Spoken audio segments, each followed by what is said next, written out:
Pada yang terhormat, pada yang terhormat Pak Kepala BGP Provinsi Maluku, Pak Mansur. Pada yang terhormat Pak Ketua Majelis Dikdasmen dan PNF PDM Kota Ambon, Pak Ode. Dan yang terhormat Pak Kepala SD Muhammadiyah 2 Ambon, sekaligus Pak Ketua Komunitas Belajar Ahmad Dahlan, Pak Alfi, beserta para Bapak Ibu peserta webinar pada malam hari ini yang insya Allah dirahmati oleh Allah Subhanahu wa Ta'ala. Bapak Ibu sekalian, sambil menunggu nanti Pak Kadis di perjalanan, Pak Kadis akan menyesuaikan dengan kita karena ada kegiatan yang tidak bisa beliau tinggalkan. Kita memulai saja acara kita pada malam hari ini dengan sama-sama membaca Bismillahirrahmanirrahim. Dan kita sebelum lanjut, mari kita berdoa dulu. Menurut keyakinan masing-masing, berdoa di tempat masing-masing secara virtual. Kita berdoa mulai. Ya, doa selesai. Bapak Ibu peserta sekalian, kita langsung saja ke acara yang selanjutnya, yakni sambutan dari Pak Ketua Majelis Pendidikan Dasar, Menengah, dan Pendidikan Non-Formal PDM Kota Ambon, Pak Ode, disilakan. Cek sound, bisa dengar suara saya, Pak Yus? Alhamdulillah bisa. Oke, Bapak Ibu sekalian, Bismillahirrahmanirrahim. Assalamualaikum warahmatullahi wabarakatuh. Salam sejahtera buat kita semuanya, Bapak Ibu guru hebat di mana saja berada, terutama teman-teman yang hari ini menyempatkan dan meluangkan waktu untuk belajar bersama dengan komunitas Ahmad Dahlan, tempat berkumpulnya para pendidik, para guru-guru hebat yang tentu tidak jarang ya, kecuali mereka-mereka yang tentunya mendapat hidayah dan petunjuk untuk terus berbagi, kemudian belajar bersama. Yang kami hormati sekali lagi Pak Kepala Balai Guru Penggerak Provinsi Maluku, Pak Dr. Lamansur, yang bisa meluangkan waktu, alhamdulillah malam ini bersama kami, yang terus mensupport kegiatan kami di komunitas belajar Ahmad Dahlan. Kami sangat yakin dengan hadirnya Bapak terus membersamai komunitas Ahmad Dahlan ini juga bagian dari menyemangati komunitas-komunitas lain, bahwa kami juga merasa kebahagiaan ini harus juga dirasakan oleh teman-teman di komunitas, termasuk teman-teman yang ada di luar komunitas. Bahkan kami sangat mengapresiasi ya, di tengah kesibukan kepala balai bisa hadir dan terus membersamai. Ini sebuah contoh bahwa seorang pemimpin terus mengawal dan menggerakkan, memotivasi. Ini juga bisa dicontoh oleh teman-teman di komunitas, ya, di penggerak dan lain sebagainya. Alhamdulillah malam ini kita membahas beberapa seri webinar yang tidak kalah menarik dengan topik-topik perbincangan di sesi-sesi sebelumnya. Kalau di beberapa waktu lalu kita membahas tentang asesmen secara umum, secara diferensiasi, hari ini Pak Alfi sebagai narasumber dan teman-teman di komunitas Ahmad Dahlan juga akan berbagi praktik baik bagaimana sejatinya memulai mengasesmen atau menjadi asesor ya. Kalau asesmen itu prosesnya, kalau asesor itu lebih kepada orang atau guru yang dibekali dengan pengetahuan asesmen. Tentu banyak hal yang sudah Bapak Ibu akses dan pelajari di informasi platform Merdeka Mengajar. Tentu banyak sumber informasi yang tersedia dan bisa membincangkan sejauh mana asesmen ini kita kuatkan secara internal. Secara pedagogik, secara profesional, kompetensi ini sudah melekat di jati diri Bapak Ibu. Tapi tentu tidak berhenti di sana Bapak Ibu.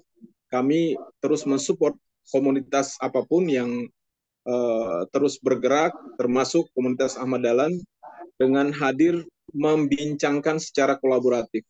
Dan ini contoh terbaik yang terus kita gelorakan terus di komunitas belajar, bahwa kalau ingin kita bangun pengetahuan sendiri mungkin tidak akan berdampak kemana-mana. Tapi ketika kita kolaborasikan, kita bincangkan di diskusi publik, praktik baik, mungkin itu positif dilaksanakan di tempat pembelajaran Bapak Ibu. Tapi kita tidak pernah tahu kendala, tantangan yang dihadapi dengan berbagai karakteristik yang ada di satuan pendidikan masing-masing akan menjadi iktibar atau pembelajaran bagi kita. Tentu ini dari segi asesmen, baik asesmen konten, produk maupun asesmen prosesnya, itu bisa tertangani dengan banyak cara ya, dengan model, metode ya. Tentu banyak hal yang harus kita perbincangkan. Nah, kali ini sangat-sangat yakin dengan hadirnya platform Merdeka Mengajar, kemudian dikawal oleh Balai Guru Penggerak, menumbuhkan terus-menerus diskusi dengan komunitas.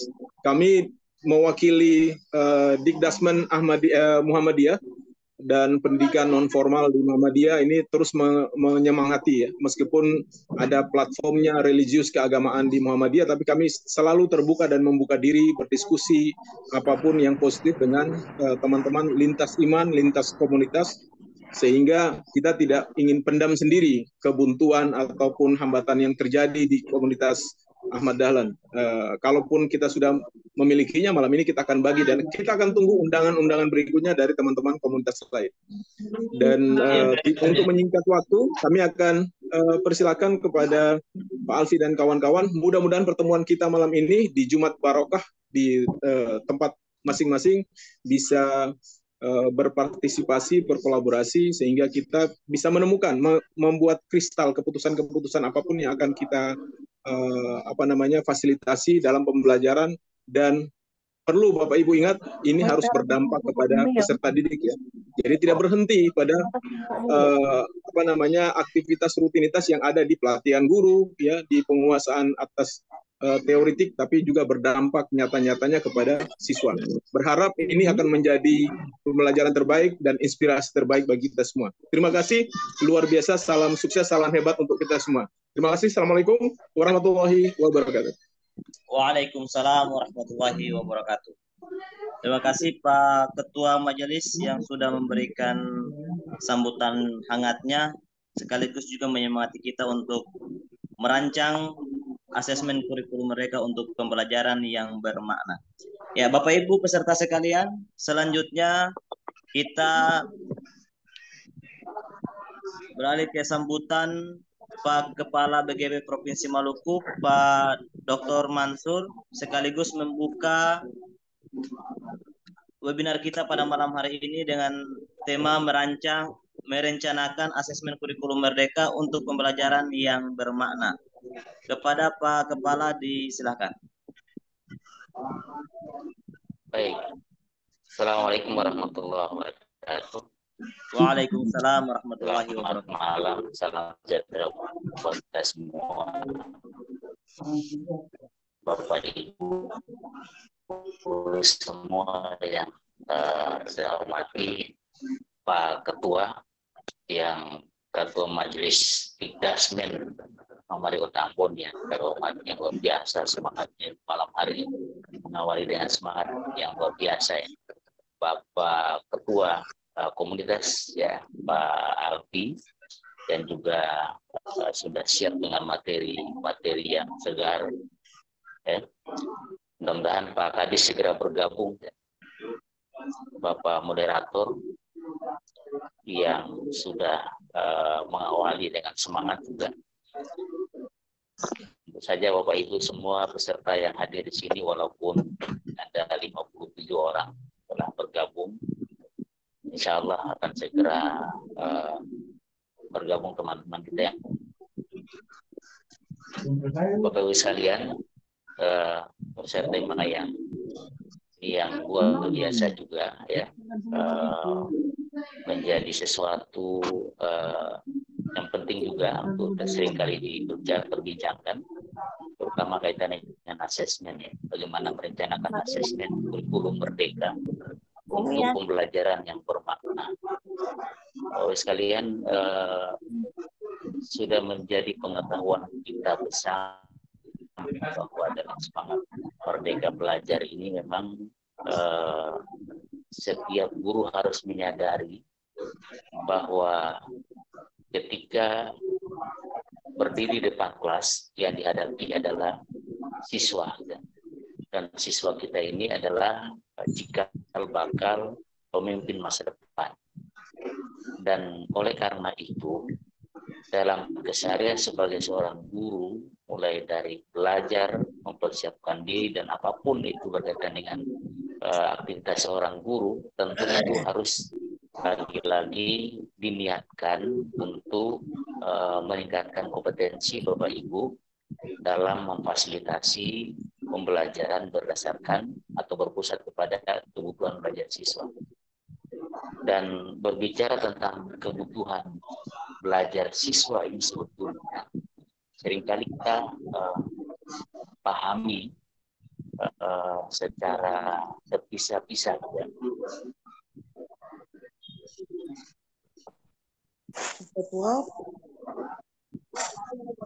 Ya. Cek Pak Ketua, Pak Kepala. Cek sound Pak Kepala.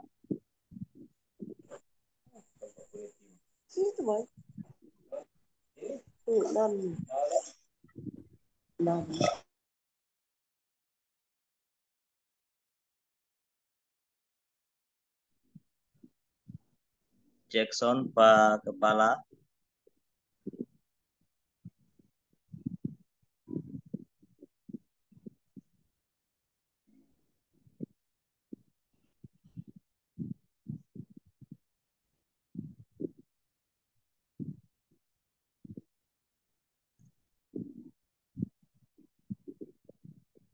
Perbaiki kembali, kemudian termasuk juga yang sudah dinyatakan memenuhi syarat, itu juga berkesempatan untuk mereview kembali, siapa tahu masih bisa diperbaiki, karena bisa jadi ada banyak ide-ide yang menarik yang masih bisa diperbaiki, dimunculkan lagi agar kemudian semakin meyakinkan. Dan bahkan termasuk kepada guru-guru, Bapak Ibu ya, yang telah mendaftar tetapi belum sempat untuk melengkapi dan submit ya. Jadi ini segera disiapkan, diperbaiki oleh Bapak sekalian agar semakin banyak lagi yang nanti bisa kita hadirkan. Harapan kita adalah paling tidak tahun ini ada 1 atau 2 orang, kalau perlu lebih banyak lagi dari guru-guru kita Maluku bisa kita usung di level nasional dan paling tidak menjadi nominator ya, kalau tidak harus 5 besar, 10 besar atau bahkan ya 20 besar pun oke lah. Yang kita harapkan adalah yang terbaik ya, terbaik paling tidak masuk di level 5 besar di tahun ini. Dan oleh karena itu mohon kerjasama untuk Bapak Ibu sekalian segera melakukan melengkapi itu. Kalau punya atau merasa termasuk di bagian atau guru itu, silakan segera berkomunikasi dengan teman-teman kami di PGP untuk bisa difasilitasi. Saya kira begitu Bapak Ibu, sukses buat acara seri webinar malam hari ini dengan tema yang luar biasa. Pak Alfisyah Ketua, ini sekolah yang pernah disemangati oleh Dirjen dan Mas berpesan, jangan pantang, jangan kemudian setelah ini, saya lihat setelah kunjungan Ibu Dirjen ini agak kendor sedikit. Hari ini baru saya lihat agak mulai kembali lagi. 72 orang sudah lumayan luar biasa. Terima kasih.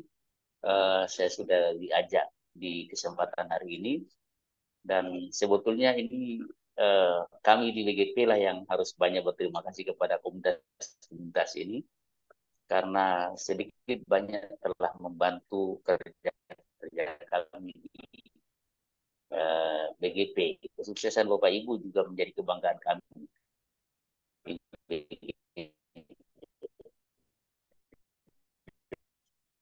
Terima kasih.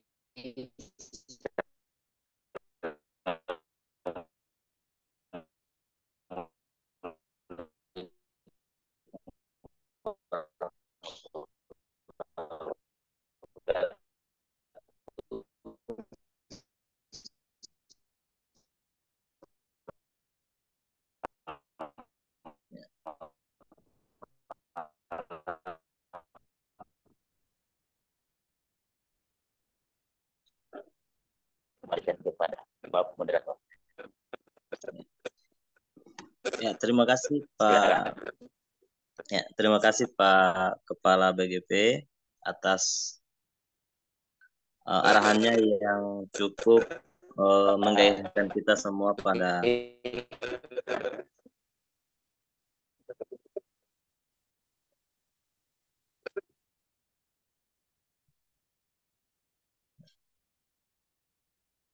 sekali lagi terima kasih Pak Kepala BGP.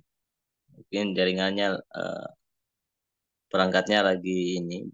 Tapi terima kasih Pak Kepala atas arahannya pada kita semua pada malam hari ini. Dan ini cukup menyemangati kita semua sebagai pembuka kita pada acara webinar kita pada malam hari ini.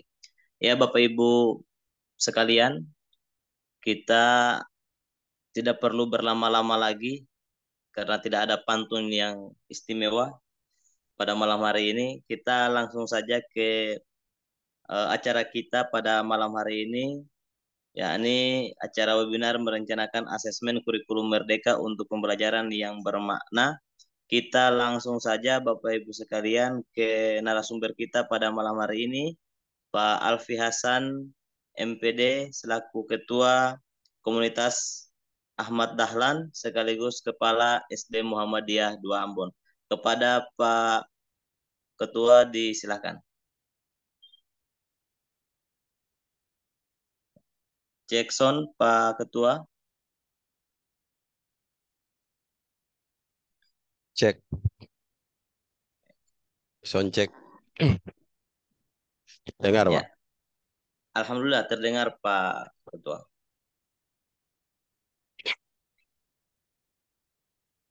Ya, oke. Terima kasih. Assalamualaikum warahmatullahi wabarakatuh. Selamat Waalaikumsalam dan warahmatullahi wabarakatuh. semangat malam, ya, Bapak Ibu yang berkesempatan bergabung di malam hari ini. Yang terhormat Bapak Kepala Balai Guru Penggerak Provinsi Maluku, Bapak Dr. Lamansur, SPD MPD. Yang kami hormati Bapak Kepala Dinas Pendidikan Kota Ambon, Pak Ketua Majelis Dikdasmen dan PNF, Pimpinan Daerah Muhammadiyah Kota Ambon, Bapak Ibu penggerak komunitas, Bapak Ibu eh, guru penggerak, ya, ini boleh dikatakan semuanya ini guru penggerak ya, walaupun sebagian belum berlabel guru penggerak, tapi biasanya sebelum adanya PMM kita sering menyuruh ya siswa-siswa kita kalau jam segini belum bisa tidur kalau belum belajar. Tapi kali ini sudah mulai kebalik atau boleh dikatakan sudah mulai sama ya. Eh, bahwa di jam segini yang tadinya sebelum ada PMM Bapak Ibu sudah santai-santai di rumah tapi kita masih mau belajar. Itu artinya kita membudayakan bahwa belajar itu adalah sebuah bagian daripada proses mengajar ya. Yang kita tidak akan mengajar kalau kita belum belajar. Ya, Bapak Ibu sekalian yang berbahagia, sebagaimana eh, request ya, tema kali ini adalah tema request dari webinar sebelumnya di seri 17. Maka di seri 18 yang sudah kami jadwalkan di pekan kemarin, tapi karena terkendala jadwal yang bertabrakan dengan aktivitas lainnya, sehingga baru disempat dilaksanakan pada malam hari ini. Di malam hari ini Bapak Ibu, saya hanya memfasilitasi Bapak Ibu, saya yakin sungguh yang hadir bergabung malam ini, teman-teman yang sudah banyak melakukan juga praktik baik terkait tentang asesmen di kurikulum Merdeka. Nanti kita akan beri ruang buat teman-teman sekalian, silakan praktik baik teman-teman sekalian barangkali juga bisa menjadi sesuatu yang dapat kami adaptasikan di sekolah kita, dan yang akan kami sampaikan malam ini adalah yang kami praktikan yang menurut kami itu baik ya, tapi bisa jadi belum tentu menurut Bapak Ibu baik. Jadi dari awal saya sampaikan, ambil yang baiknya nanti, silakan diadaptasikan, disesuaikan dengan keadaan di sekolah masing-masing. Kemudian jika ada yang tidak baik, jangan diikuti. Ya, Bapak Ibu, tema malam ini adalah bagaimana kita merancang asesmen untuk sebuah pembelajaran yang bermakna. Apa sih pembelajaran yang bermakna ya sesungguhnya? Eh, Pandangan saya bahwa pembelajaran bermakna itu adalah pembelajaran yang berpihak kepada murid, kemudian pembelajarannya berkesan, murid merasa nyaman, dan tentunya semua itu akan terwujud dari cara kita, termasuk yang sering disampaikan oleh Pak Kepala Balai dalam beberapa hari, sering kita ikut di beberapa webinar, bahwa menciptakan lingkungan belajar yang aman dan menyenangkan adalah bagian daripada bagaimana kita menyajikan pembelajaran yang berpihak kepada murid. Bapak Ibu, tadi disampaikan oleh Pak Yus ya, eh, saya adalah Ketua Komunitas Belajar Ahmad Dahlan dan juga sebagai guru ya di SD Muhammadiyah 2 Ambon, dan diberi tugas tambahan sebagai pelaksana tugas di sekolah ini. Jadi apa yang akan saya peragakan malam ini sudah kami praktikkan di komunitas belajar kami, dan menurut kami ini yang praktis, mudah ya. Silakan nanti disesuaikan. Nah, asesmen dan pembelajaran yang bermakna tentunya berorientasi pada tujuan pembelajaran, yaitu pembelajaran yang holistik ya, berkesinambungan, ada umpan balik, berbanyak ke formatif ya, sebagai rencana tindak lanjut perbaikan pembelajaran dalam rangka untuk meningkatkan hasil belajar murid. Kemudian perbanyak juga portofolio, dan tentunya perlu ditekankan pada pelaksanaan asesmen yang autentik. Bapak, asesmen yang autentik atau penilaian autentik bukan barang baru bagi kita, sesungguhnya telah lama kita dengungkan, kita kampanyekan pada saat 9 tahun yang lalu ya, di mana kita bermulai dengan kurikulum 2013 yang lebih khasnya kita sebut dengan penilaian autentik. Ya, izin saya share screen sedikit ya.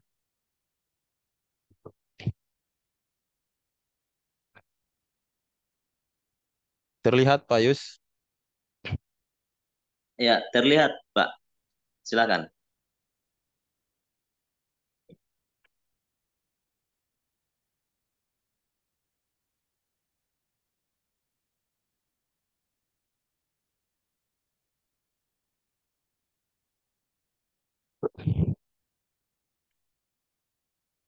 Oke, merencanakan asesmen kurikulum Merdeka. Pada 2 minggu yang lalu, Bapak Ibu pernah kita melaksanakan juga webinar di seri 17 dengan tema masih asesmen, yaitu bagaimana mengenal ya dan memahami asesmen pada kurikulum Merdeka. Ya, bagi Bapak Ibu yang mengikuti di seri sebelumnya, tentunya ini adalah eh, tema yang ada kaitannya dengan tema sebelumnya, dan kita sudah berpikir juga nanti kita akan mencoba bagaimana menyajikan tema-tema selanjutnya yang berkaitan dengan tema hari ini, yaitu mengelola dan melaporkan eh, hasil belajar murid. Ya. Tujuan sesi kita di malam ini, Bapak Ibu, yang pertama merencanakan asesmen formatif kurikulum Merdeka, kemudian merencanakan asesmen sumatif kurikulum Merdeka. Ya, kita refleksi sedikit dulu, kita diskusi. Silahkan yang mau berbicara bisa raise hand, kita aktifkan mikrofonnya, atau bisa nanti Bapak Ibu tuliskan di kolom chat juga boleh. Ya, menurut Bapak Ibu semua, apakah selama ini kan lebih banyak kita sebut dengan perencanaan pembelajaran, ya kan? Menurut Permendikbud nomor 16 tahun 2022 tentang standar penilaian, diperkuat dengan eh, pedoman pembelajaran dan asesmen, bahwa asesmen dan pembelajaran itu adalah satu paket ya, satu kesatuan yang tidak bisa dipisahkan, direncanakan bersama, dilaksanakan bersama, kemudian dikelola dan direfleksikan secara bersama-sama. Nah, menurut Bapak Ibu, apakah perlu kita merencanakan asesmen dalam pembelajaran? Dan kalau perlu, kenapa Bapak Ibu? Ada yang mau menanggapi, silakan Bapak Ibu.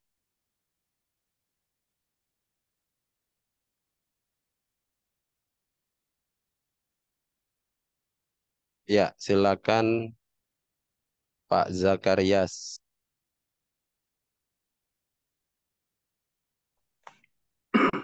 Iya Pak Alfi, selamat malam. Selamat malam Pak. Ya, saya dari SMP Negeri 03 Sula, Buru Selatan. Ya, Wah, selamat bergabung Pak. Ya, apakah asesmen perlu direncanakan dan mengapa? Ya, eh, asesmen perlu direncanakan karena lewat asesmen kita sebagai guru, baik itu guru kelas maupun guru apel, kita dapat memahami tingkat kemampuan peserta didik di awal dan di akhir daripada proses pembelajaran berlangsung. Barangkali itu, Pak Alfi. Terima kasih. ya, luar biasa. Intinya perlu Pak ya. Ya, Iya, Pak. Perlu. oke. Bu Yeni perlu untuk mengetahui karakteristik peserta didik. Kita fokus ke asesmen ya, Bapak Ibu. Ya, terima kasih Bu Yeni, Bu Inang Mulyani. Asesmen sangat perlu direncanakan untuk mengetahui kebutuhan murid kita dari Padang, Pasaman Barat ya. Selamat datang di Ambon, orang Padang ya. Di sini kita hanya kenal nasi Padangnya ya. Hari ini kita kenal dengan Bu Inang nih. Ya, oke. Nah, sangat perlu ya Bu Ani, perlu adakan asesmen. Dengan asesmen kita bisa mengetahui kebutuhan belajar siswa yang berbeda-beda dan karakteristik murid. Bu Firda SD 79, asesmen perlu direncanakan karena dengan asesmen kita dapat memahami kemampuan peserta didik. Ya, oke. eh Pak Jeki, ya silakan Pak Jeki. Kenapa perlu direncanakan? Kita fokus yang direncanakan ya, bukan apakah perlu dilaksanakan. Jadi beda. Ya, kalau dilaksanakan ya wajib ya. Masa pembelajaran tanpa asesmen? Tapi kan selama ini Bapak Ibu ya kita jarang merencanakan asesmen ya Bapak Ibu. Ya, tiba saat tiba akal merancang RPP, tiba-tiba asesmennya muncul di RPP dan tidak ada skema seperti apa perjalanan asesmen kita dari awal sampai akhir. Silakan Pak Jeki Marantika dari Pulau Haruku. Ya, terima kasih Pak Alfi untuk kesempatannya. Terkait dengan apakah asesmen perlu direncanakan, ya yang pertama tadi sudah disampaikan bahwa kita bisa memetakan terkait dengan kebutuhan belajar murid, dengan kemampuan peserta didik juga, dan yang paling penting hasil dari asesmen ini kita dapat merancang suatu pembelajaran, apalagi yang tujuannya yang sekarang ini terkait temanya itu pembelajaran bermakna, itu yang menjadi titik Ya, fokusnya. Terima kasih Pak. oke, luar biasa ya. Bapak Ibu sudah mulai tergambar bahwa perlu kita merencanakan asesmen. Ya, jadi yang namanya rencana itu di depan ya. Kalau sudah di tengah itu, sudah di akhir itu hasil ya. Nah, eh, di manakah? Oke, sebentar ya. Apakah asesmen perlu direncanakan? Mengapa? Nah, kapan dan pada saat kita merencanakan asesmen? Oke, silakan Bapak Ibu. Pak Asami perlu direncanakan karena dapat mengetahui karakteristik peserta didik dan dapat memperbaiki proses pembelajaran. Oke, ya. Pak Abdullah, asesmen sangat perlu untuk direncanakan agar asesmen yang dilaksanakan mendapatkan data untuk perencanaan selanjutnya. Untuk mengidentifikasi kebutuhan belajar murid, Pak Baharudin. Ya. Nah, pertanyaan kedua, Bapak Ibu, adakah yang mau merefleksikan pengalamannya? Kapan dan pada saat apa kita dalam kondisi mana kita merencanakan asesmen? Asesmen perlu direncanakan Bu Novaria untuk agar tercapai tujuan pembelajaran serta guna pemetaan murid. Perlu direncanakan karena untuk mengetahui kebutuhan siswa. Ya. Pertanyaan ini Bapak Ibu ada yang mau merefleksikan pengalamannya, silakan. Kapan dan pada saat kita merencanakan. Oke, semua sepakat perlu ya. Tadi kita perlu merencanakan asesmen. Nah, sekarang kapan asesmen itu direncanakan? Ya, asesmen dapat dilakukan pada awal proses dan akhir pembelajaran, Bu Inang. Di awal saat pembelajaran, Bu Rika ya, yaitu formatif dan di akhir sumatif. Ya, keren. Perlu direncanakan agar asesmen digunakan tepat sesuai kebutuhan. Bu Dewi. Ya, ada yang bisa jawab yang tampil di layar Ibu Bapak sekalian. Ya, semuanya perlu. Tapi kapan nih pada saat kita merencanakan? Nah, Bu Yeni, asesmen dilaksanakan pada saat pembelajaran yaitu asesmen diagnostik di awal dan di akhir pembelajaran. Oke. Pada akhir pembelajaran, pada proses dan akhir. Oke. Terima kasih ya Bapak Ibu. Luar biasa. Eh, kapan dan pada saat kita kapan dan pada saat apa kita merencanakan asesmen? Ya, asesmen itu Bapak Ibu sudah dijawab oleh teman-teman tadi, dilaksanakan di awal ya, direncanakan di awal, sorry. Direncanakan di awal. Yang namanya juga rencana pasti di awal ya. Kemudian ada formatif, ada sumatif, sudah disampaikan tadi.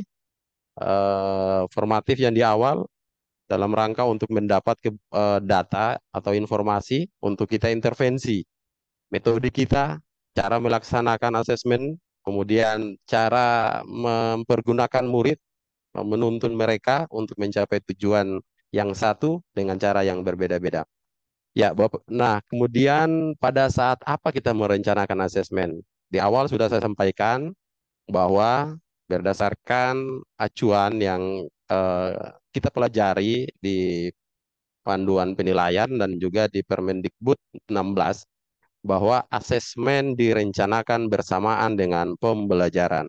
Itu artinya pada saat Bapak Ibu menyusun modul ajar yang merencanakan pembelajaran baik itu modul ajar maupun RPP, disitulah Bapak Ibu merencanakan asesmen. Nah, oleh sebabnya perlu kita pahami dulu bahwa asesmen yang dimaksud ini seperti apa di kurikulum Merdeka ya, sehingga tidak sekedar kita mengukur sebuah proses pembelajaran itu atas dasar ketercapaian tujuan pembelajaran atau yang disebut dengan KKTP. Tetapi hasil dari asesmen itu bisa menjadi sesuatu yang bermakna untuk kita intervensi pada rencana tindak lanjut dari aktivitas pembelajaran. Yuk Bapak Ibu, mari kita hilangkan persepsi-persepsi seperti ini ya. Kita tinggalkan eh, hal-hal yang sering menjadi miskonsepsi. Yang pertama, asesmen dilakukan secara terpisah dari pembelajaran, serta terpisah antara ranah sikap, pengetahuan, dan keterampilan dilakukan secara terpisah-pisah. Ya, ini pola-pola lama yang perlu kita tinggalkan, Bapak Ibu. Kemudian, tidak menggunakan instrumen penilaian atau menggunakan instrumen asesmen, namun tidak sejalan dengan karakteristik mata pelajaran, capaian pembelajaran, tujuan pembelajaran, dan kebutuhan peserta didik. Ya, kemudian berfokus pada asesmen sumatif saja. Ini pola-pola lama ya Bapak Ibu ya. Kemudian kegiatan pembelajaran searah, yaitu memberikan pemaparan dalam bentuk ceramah dan instruksi tugas tanpa adanya pendampingan dan pemberian umpan balik. Ini juga konsep-konsep yang salah yang tidak perlu kita praktikan. Kemudian proses belajar bertujuan tes atau ujian akhir, serta pembelajaran dengan kegiatan yang sama dari tahun ke tahun dengan soal tes dan soal ujian yang sama. Ya, ini juga praktik-praktik yang sering kita lakukan. Nah, mari kita tinggalkan ya. Kita refleksikan bersama bahwa hal-hal seperti ini sesungguhnya tidak bermakna ya dalam sebuah pembelajaran, terutama dalam menerapkan asesmen dengan cara-cara seperti ini.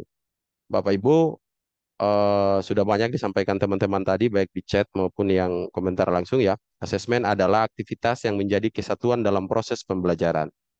Asesmen dilakukan untuk mencari bukti ataupun dasar pertimbangan tentang ketercapaian tujuan pembelajaran. Rencana asesmen perlu disertakan dalam perencanaan pembelajaran. Dalam modul ajar, rencana asesmen dilengkapi dengan instrumen serta cara melakukan penilaiannya dengan berbagai teknik yang beragam. Nah, ini jawaban dari pertanyaan yang barusan kita diskusikan bahwa di manakah kita rencanakan asesmen? Karena asesmen itu sesuatu yang menjadi kesatuan dalam pembelajaran, maka pada saat kita merancang pembelajaran. Ya, yang kita ketahui bersama bahwa rangkaian pembelajaran itu minimal terdiri dari tujuan, kegiatan pembelajaran, dan juga asesmen. Nah, berarti disitulah Bapak Ibu merencanakan asesmen. Oke. Nah, ini beberapa tahapan ya, perencanaan dan pelaksanaan pembelajaran dan asesmen. Pertama bahwa pastikan Ibu Bapak memahami CP. Ya, terutama karakteristik dan ruang lingkup dari elemen-elemen yang ada di setiap mata pelajaran. Ya, pastikan kita pahami ini dulu. Kemudian kita menganalisis capaian pembelajaran CP untuk menyusun tujuan pembelajaran dan alur tujuan pembelajaran. Nah, yang berikut merencanakan pembelajaran dan penilaian atau asesmen. Kemudian melaksanakan pembelajaran dan penilaian dan asesmen. Nah, Bapak Ibu, ini adalah siklus ya yang perlu kita pahami dalam melaksanakan pembelajaran dan asesmen. Namun pada malam hari ini Bapak Ibu kita akan fokus bagaimana merencanakan asesmen ketika Ibu Bapak menyusun perencanaan pembelajaran. Nah, ini ada perubahan paradigma di asesmen Bapak Ibu ya. Ini sudah kita diskusikan juga pada pertemuan kemarin di seri 17.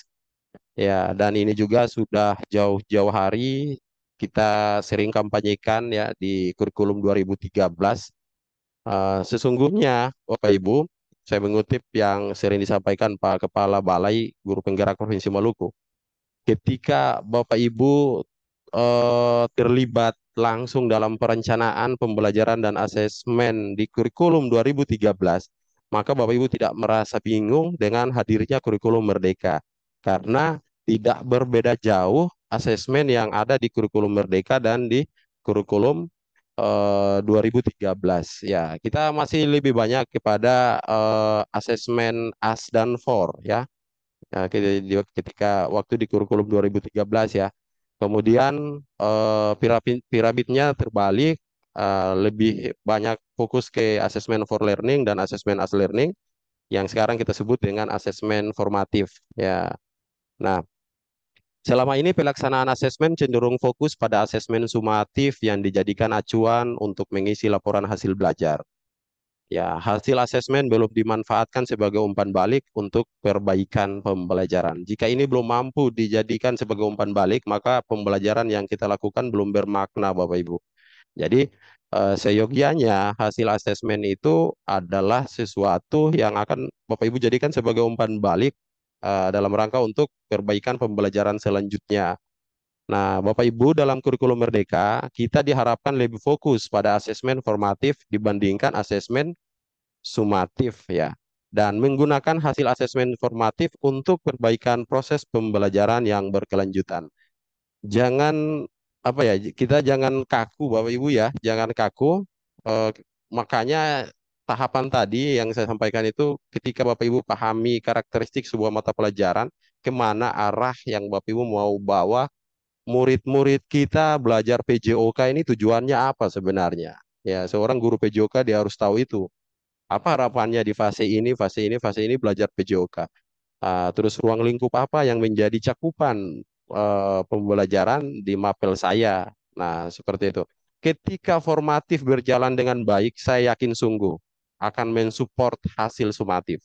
Tapi kalau Bapak Ibu kita semua fokus hanya ke sumatif doang, saya yakin sungguh Bapak Ibu nilai yang ada itu adalah nilai-nilai yang diimajinasikan atau nilai-nilai yang eh, saya sering bilang ke teman-teman, boleh dikatakan nilai hantu yang tiba-tiba muncul, ya, nggak tahu dari mana, tiba-tiba nilainya muncul. Nah, itu karena kenapa? Fokus kita terlalu banyak ke asesmen sumatif, Bapak Ibu, ke tes-tes, kita terlalu mengklaim bahwa hasil sumatif itu adalah hasil belajar yang sesungguhnya. Nah, padahal hasil yang lebih autentik dan mudah kita dapatkan dan cepat diberikan umpan balik itu adalah hasil selama proses pembelajaran. Ya, karakteristik asesmen formatif dan sumatif. Ya, oke, ini juga kemarin sudah kita diskusikan asesmen sebagai proses pembelajaran atau asesmen as learning, itu asesmen untuk refleksi proses pembelajaran berfungsi sebagai asesmen formatif. Sementara asesmen for, ya, ini asesmen untuk perbaikan proses pembelajaran berfungsi sebagai asesmen formatif juga. Nah, kemudian sumatifnya itu ada di asesmen of learning, yaitu asesmen pada akhir, yaitu asesmen untuk evaluasi pada akhir proses. Ya, seperti ini Bapak Ibu, saya lewati aja. Nah, mari kita kenali dulu Bapak Ibu ya. Sebelum Bapak Ibu merencanakan asesmen, perlu kita pahami dan kita samakan persepsi apa sebenarnya bentuk teknik ya dan instrumen, teknik dan instrumen dari asesmen yang bisa kita gunakan. Ya, Bapak Ibu sekalian, kurikulum Merdeka menyajikan beragam cara ya termasuk juga asesmen. Kita diberi ruang, kita diberi kemerdekaan untuk memilih teknik dan instrumen asesmen. Ya, silahkan Bapak Ibu tetapkan ya setiap TP ini mau ditempuh dengan cara apa ya untuk mengukur ketercapaiannya. Nah, beberapa teknik asesmen yang kita sama-sama ketahui diantaranya adalah observasi. Kemudian observasi ini Bapak Ibu lebih banyak kita kenal dengan penilaian sikap ya. Ya, biasanya penilaian sikap itu lebih banyak menggunakan teknik observasi. Ya, kemudian penilaian kinerja ya. Penilaian kinerja ini asesmen performa dapat berupa praktik, produk, project dan membuat portofolio. Nah, ini lebih banyak menekan pada kegiatan keterampilan murid ya. Kalau di kurikulum 2013 kita sebut dengan penilaian keterampilan, lebih banyak mengarah ke sini. Nah, kemudian tes tertulis, oke lah ini sering bukan barang baru lagi. Tes tertulis, tes lisan, dan portofolio adalah kumpulan dokumen hasil penilaian, penghargaan, dan karya peserta didik.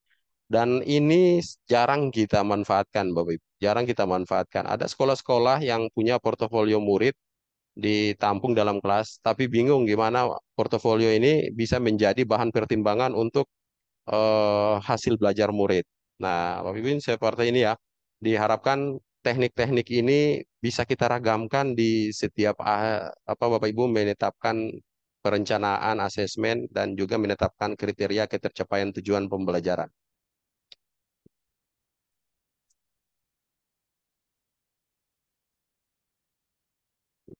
Oke Bapak Ibu.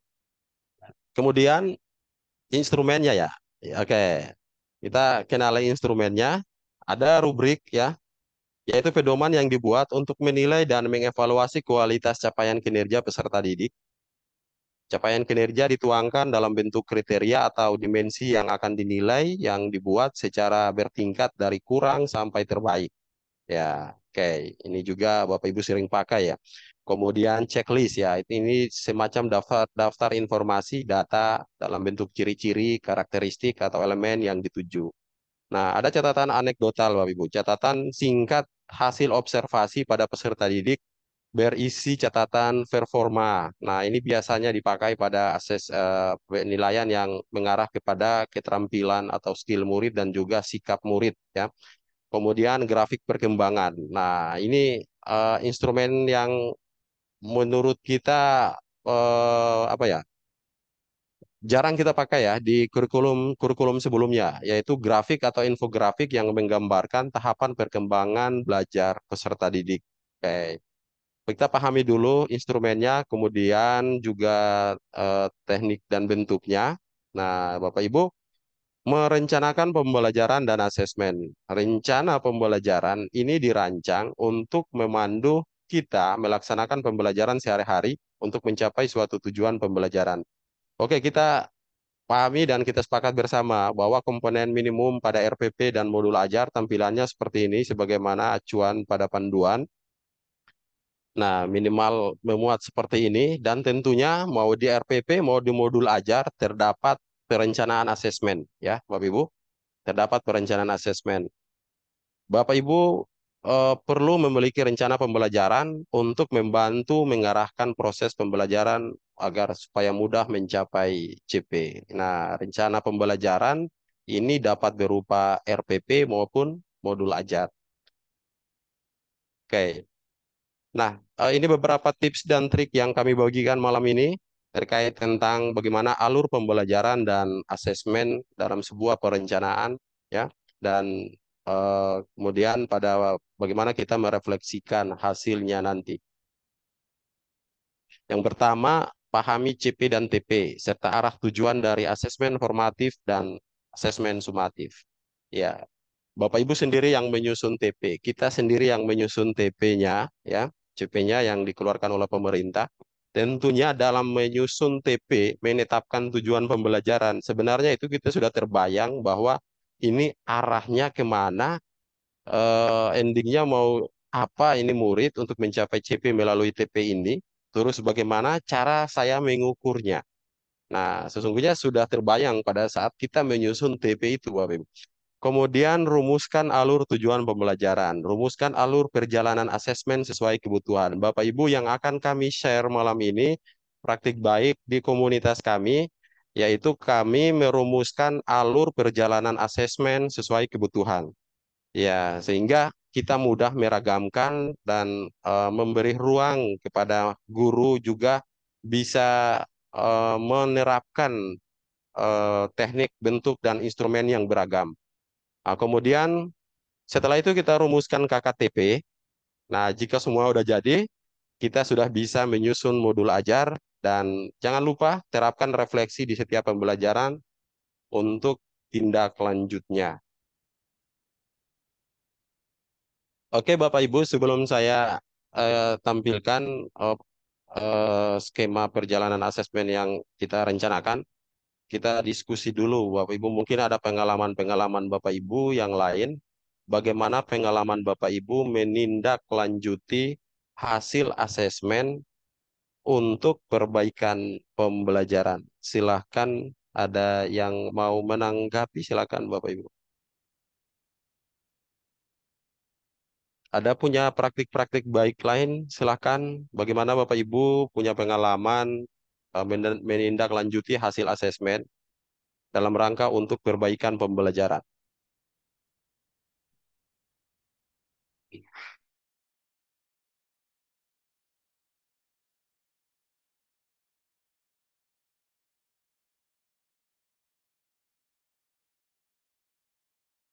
Silakan Bapak Ibu, bisa raise hand atau bisa ngomong langsung ya.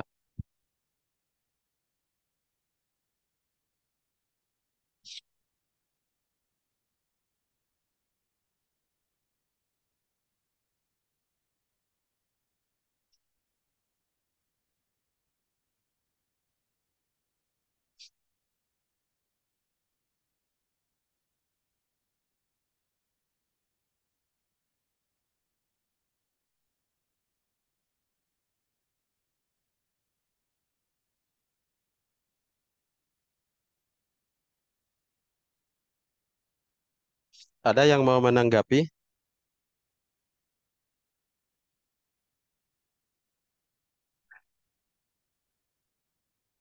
Bagaimana pengalaman Ibu Bapak menindaklanjuti hasil asesmen untuk perbaikan pembelajaran?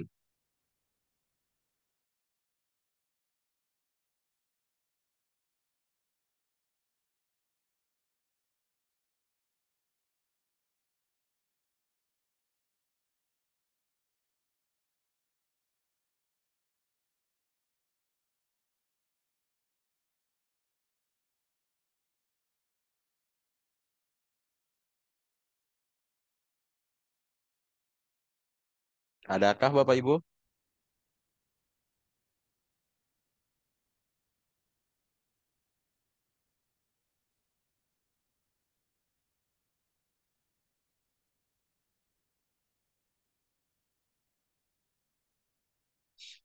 Ya, biasanya kita sering sebut ya, ada istilah pengayaan ya, ada juga istilah remedial ya, atau ada praktik-praktik baik lain Bapak Ibu yang lebih praktis, cepat untuk mendapatkan informasi itu dan untuk cepat kita intervensi untuk perbaikan pembelajaran.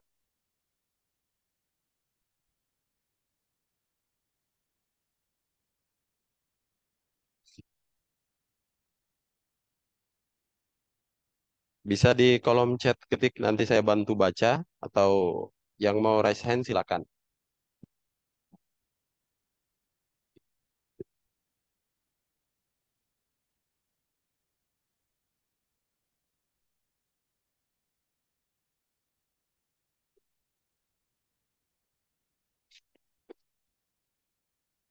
Oke, kalau belum ada Bapak Ibu kita lanjut dulu. Oke. Ya, ini mungkin skema ya, skema satu semester ya di salah satu fase yang kami contohkan ketika kita bisa merencanakan seperti ini pada saat kita menyusun ya atau merencanakan pembelajaran melalui modul ajar maupun melalui RPP ya kita sudah ada gambaran seperti ini bahwa gambarannya seperti ini, pelaksanaannya juga seperti ini, bentuk teknik dan instrumen yang kita pakai. Terus di mana pelaksanaan sumatifnya, kemudian formatifnya kapan, terus KKTP-nya kita pakai opsi apa ya yang bisa mendukung dan mempermudah kita mengukur ketercapaian TP itu. Ya, Bapak Ibu ini salah satu contoh di salah satu kelas. Ya, ini tidak ada administrasi wajib, tapi ini memang yang kami buat untuk mempermudah kita merencanakan pembelajaran. Karena setelah kami terapkan, setelah ini direncanakan seperti ini, teman-teman pada saat menyusun modul ajar dan juga RPP itu sangat terbantu pada saat sampai pada poin assessment. Nah, kita tinggal lihat aja pada skema yang telah kita susun. Nah, salah satu contoh seperti ini alur tujuan pembelajarannya seperti ini. Ini di fase A, Bapak Ibu ya. Di fase A, kemudian TP-nya 1, 2, ada 4 TP pada mapel Pancasila. Yang saya tampilkan ini satu lembar aja di 4 TP. Kemudian di tiap TP ini kami tetapkan untuk bisa sampai ke tujuan perlu ada indikator ketercapaian tujuan pembelajaran yang nanti akan ditempuh dalam beberapa kali pertemuan. Ya, nah kita contohkan mungkin pada TP1. TP1 ini ada 3 IKTP ya, yaitu mengenal Pancasila sebagai dasar negara, kemudian menyebutkan simbol-simbol Pancasila dan menyebutkan sila-sila dari simbol Pancasila. Ini ditempuh dalam waktu 3 kali pertemuan 12 JP karena pendidikan Pancasila itu 4 JP pada muatan kurikuler di fase A. Nah, maka kalau 4 kali pertemuan berarti 12 JP. Nah, di sini kita mencoba mengarahkan kemana asesmen akan kita tempatkan agar supaya ini dapat mudah kita dapat informasi dan juga kita ukur. Oke, kita bagi dalam 2 asesmen, asesmen formatif dan asesmen sumatif. Nah, untuk asesmen formatif ya pada TP1 itu semuanya dilakukan dengan cara non-tes. Ya, ini yang direncanakan Bapak Ibu ya. Kemudian pada IKTP1, teknik yang dipakai adalah lisan, kemudian instrumennya adalah checklist. Ya, oke. Pada IKTP2 menyebutkan simbol-simbol Pancasila, pada saat pertemuan ini asesmen formatif yang ditempuh sesuai rencana ini adalah tekniknya tes lisan juga.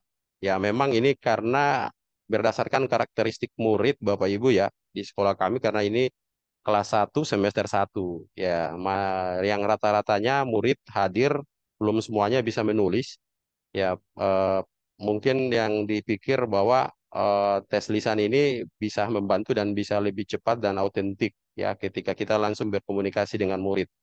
Nah, instrumennya adalah rubrik. Begitu juga pada TP3.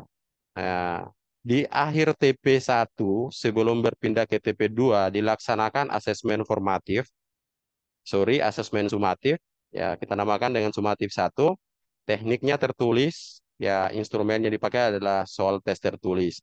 Nah, ini Bapak Ibu, KKTP yang kita tetapkan untuk TP1 yaitu menggunakan skala interval. Ya, jadi contoh ini, contoh yang kami terapkan, ya silakan nanti Bapak Ibu bisa menyesuaikan. Kalau mungkin ada praktik baik Bapak Ibu juga bisa dibagikan nanti pada saat diskusi. Nah, saya contohkan di TP2 lagi ya, menyebutkan hubungan antar simbol dan sila Pancasila. Di sini ditetapkan ada 4 kali pertemuan, Bapak Ibu.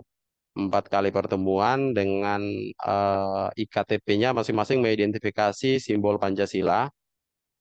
Ini tekniknya adalah observasi yang dipakai. Ya, instrumennya checklist. Oke, kemudian mengingat urutan simbol Pancasila. Ini tekniknya kinerja. Jadi kita ragamkan Bapak Ibu ya. Bapak Ibu bisa lihat teknik yang kita pakai ini tidak untuk formatif. Kita lebih fokus banyak kepada asesmen-asesmen yang lebih cepat untuk kita dapatkan informasi agar cepat kita memperbaiki pembelajaran pada pertemuan berikutnya. Dan mungkin hasil dari asesmen di pertemuan satu ini akan menjadi asesmen awal atau data awal agar kita tindak lanjut pada pertemuan berikutnya. Ya, ini ada rubrik, ada checklist dan rubrik. Kemudian sama lagi Bapak Ibu ya, ini guru ini merencanakan setiap akhir TP melaksanakan satu bentuk tes sumatif. Tapi ada yang unik nih Bapak Ibu di TP3. Di TP3 ya direncanakan asesmen sumatif itu tidak dalam bentuk tes. Apakah boleh asesmen sumatif dilaksanakan tidak dalam bentuk tes? Ya, nah boleh Bapak Ibu. Jadi kita diberi ruang untuk memilih teknik dan bentuk ya. Yang penting itu sesuai dengan karakteristik TP dan harapan TP-nya mau dibawa kemana. Jadi tidak selamanya bahwa asesmen sumatif itu harus ditempuh dengan cara tes tertulis. Ya, bisa langsung praktik ya. Kalau misalnya TP-nya misalnya menerapkan aturan di lingkungan keluarga, ya kita harus keluarga dan sekolah yang kita mau ukur itu adalah bagaimana kemampuan dia menerapkan aturan tidak dalam bentuk tulis. Ya, silahkan, tafadhal silakan Bapak Ibu. Ya, tidak harus tes melulu, Bapak Ibu. Kemudian instrumennya rubrik dan KKTP-nya adalah deskripsi kriteria. Oke, next. Ini contoh KKTP-nya. Setelah itu kita tetapkan KKTP dari setiap TP yang telah kita tetapkan tadi. Ini TP1 menggunakan skala interval. Oke, ini nanti akan banyak fokus ke tes tertulis. Kemudian TP2, deskripsi kriteria. Ini kita sudah bahas di seri 16 ya tentang KKTP.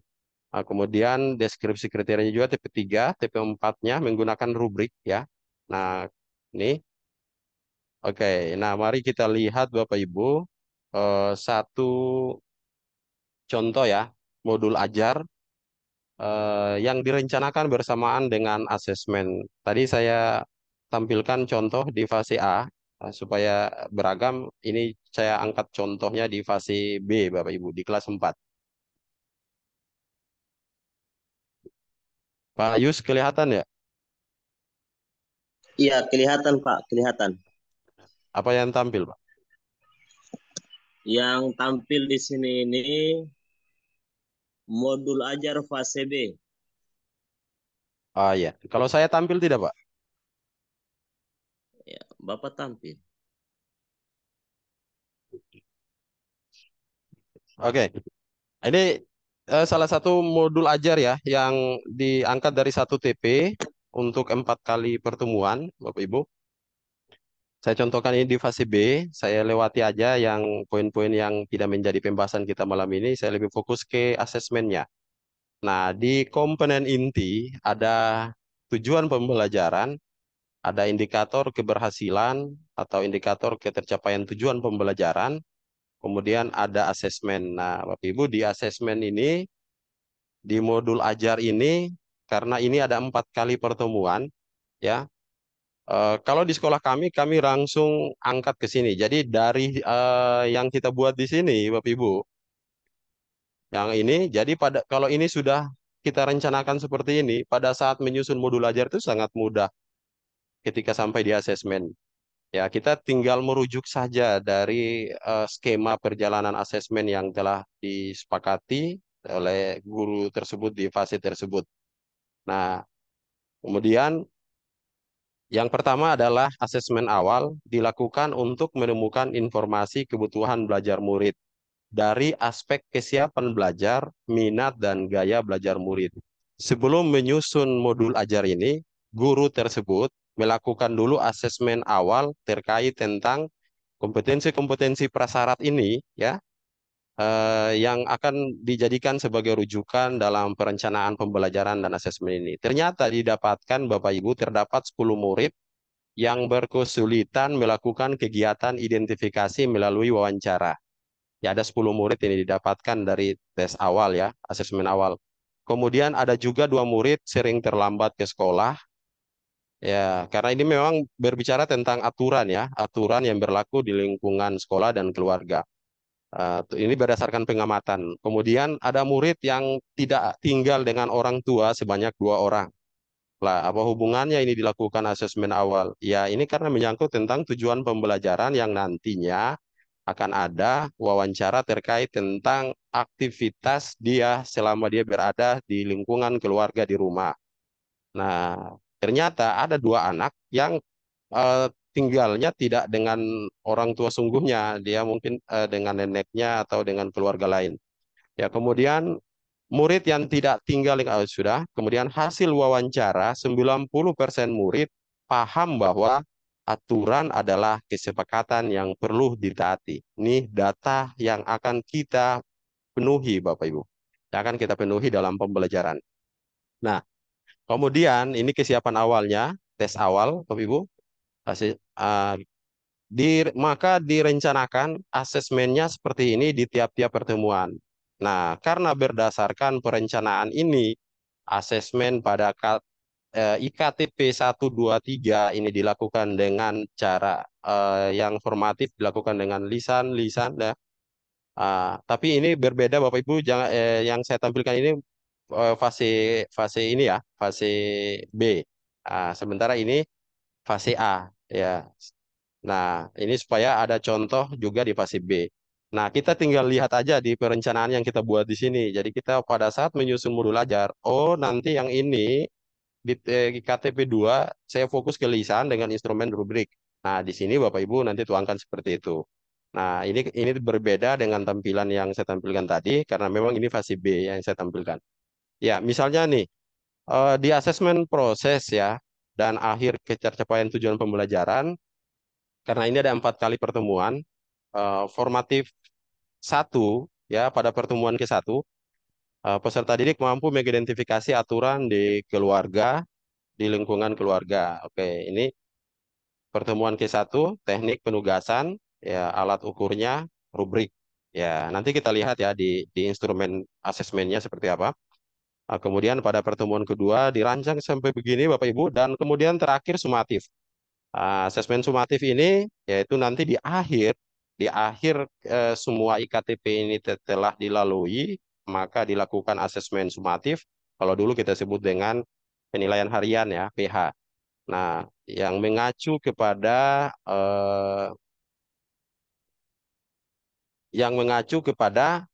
pertemuan 1, 2, dan 3 atau IKTP 1, 2, dan 3 nanti kita akan buat di sini tes tertulis, ya, dengan alat ukurnya deskripsi kriteria. Oke, next saya lewati aja ini pemahaman bermakna dan sebagainya, langkah-langkah pembelajaran. Ada 4 kali pertemuan, Bapak Ibu. Nah, karena 4 kali pertemuan, maka langkah-langkahnya juga ada 4. Kita langsung ke asesmen. Nah, ini asesmen pembelajaran. Oke, karena tadi ditetapkan rubrik, ya kita buat rubriknya seperti ini. Tadi disampaikan bahwa rubrik adalah skema asesmen yang mengukur level-level anak mulai dari salah satunya dari mulai berkembang sampai mahir. Nah, kita buat seperti ini. Terus kesimpulannya di bawah sini, IKTP-nya, KKTP-nya, ya, kita tetapkan. peserta didik dianggap sudah mencapai tujuan pembelajaran jika satu dari kriteria di atas mencapai minimal tahap cakap. Karena ada dua kriteria, jadi dalam proses ketika murid satu aja sudah cakap, ada di level cakap, apa dicakap? Misalnya pada kriteria ketepatan aturan di rumah. Ya, umumnya mematuhi aturan di rumah dengan pemahaman tentang konsekuensinya. Nah, atau juga pada kriteria kedua. Kemudian ini rubrik penilaian mengidentifikasi aturan yang berlaku di sekolah. Kalau tadi di rumah, ini di sekolah. Next yang berikut, ini pertemuan ketiga. Saya mengacu dengan ini pada saat pertemuan ketiga. Ini formatif semua Bapak Ibu ya. Jadi fokus ke rancangan yang sudah dibuat ini. Kemudian di keempat, karena tadi direncanakan bilan checklist ya. Nah, membuat produk tentang penerapan aturan di lingkungan keluarga, sekolah, dan lingkungan sekitar tempat tinggal. Nah, kita pakai ini kalau Bapak Ibu menggunakan rubrik checklist, biasanya kita buat seperti ini. Ya, tinggal dilihat produknya sudah terpenuhi belum pada aspek konten. Nah, apa yang diterpenuhi? Ya, produk memuat informasi yang lengkap dan akurat tentang penerapan aturan di lingkungan keluarga, sekolah, dan lingkungan sekitar tempat tinggal. Nah, ini nanti kita centang, Bapak Ibu. Ya, peserta didik dianggap sudah mencapai tujuan pembelajaran jika tiga dari kriteria di atas terpenuhi. Nah, untuk memudahkan kita dalam proses pertemuan 1 sampai 4, maka kita siapkan daftar periksanya seperti ini. Ya, berdasarkan rubrik yang sudah kita rencanakan tadi. Nah, ini kita buat seperti ini. Nah, pada saat proses, Bapak Ibu tinggal menilai aja. Jadi, seperti pembahasan kita pada pertemuan sebelumnya, bahwa menilai itu tidak harus dengan angka saja, Bapak Ibu ya. Bisa data kuantitatif, bisa juga data kualitatif yang bisa kita nilai di sini. Jadi, apakah ini siswa nomor 1, KKTP-nya sudah terpenuhi belum? Berdasarkan KKTP yang ditetapkan pada pertemuan ke-1 nih. Terus, ini rubrik pertemuan daftar periksa pertemuan kedua, daftar periksanya untuk pertemuan ketiga hampir sama karena memang ini pengamatan. Nah, ini di keempat ini agak berbeda karena ini checklist Bapak Ibu. Ya, mengidentifikasi ini tujuannya adalah mengidentifikasi aturan. Nah, ini kita buat seperti ini. Ini karena tadi produk ya. Ini tinggal kita centang aja berdasarkan rubrik checklist ya daftar checklist yang sudah kita buat di perencanaan tadi. Oke, demikian. Kemudian kita lampirkan lembar kerja. Sekali lagi saya tidak fokus ke sistematika dari modul ajar, perencanaan ya. Kita lebih fokus ke asesmennya. Oke, demikian Pak Yus. Saya kembalikan. Mungkin ada praktik-praktik baik dari teman-teman yang lain atau juga ada yang mau tanggapi silakan.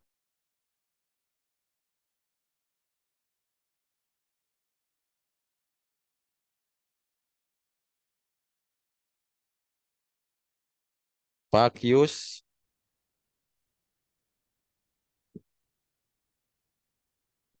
Apakah Bapak masih ada, Pak Yus?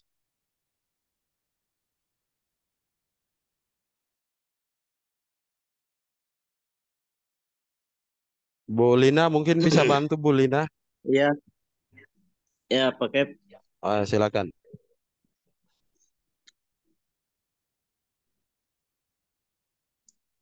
Ya, Bapak Ibu sekalian, itu tadi pemaparan materi dari Pak Ketua Komunitas Belajar Ahmad Dahlan. Ya, selanjutnya kita masuk ke sesi selanjutnya, yakni tanya jawab. Ya, kepada Bapak Ibu guru hebat sekalian, yang tadi kita sudah sama-sama menikmati materi dari Pak Ketua Komunitas Belajar. Bagi Bapak Ibu yang ingin bertanya atau sharing langsung dengan Pak Ketua Komunitas Belajar, lewat kesempatannya kami berikan kesempatan kepada Bapak Ibu sekalian. Bapak Ibu sekalian, bagi yang mau menyampaikan pertanyaan bisa langsung raise hand atau menulis di kolom komentar.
Pak Yus, Ya, Bu Lina, bantu Bu Lina. ya.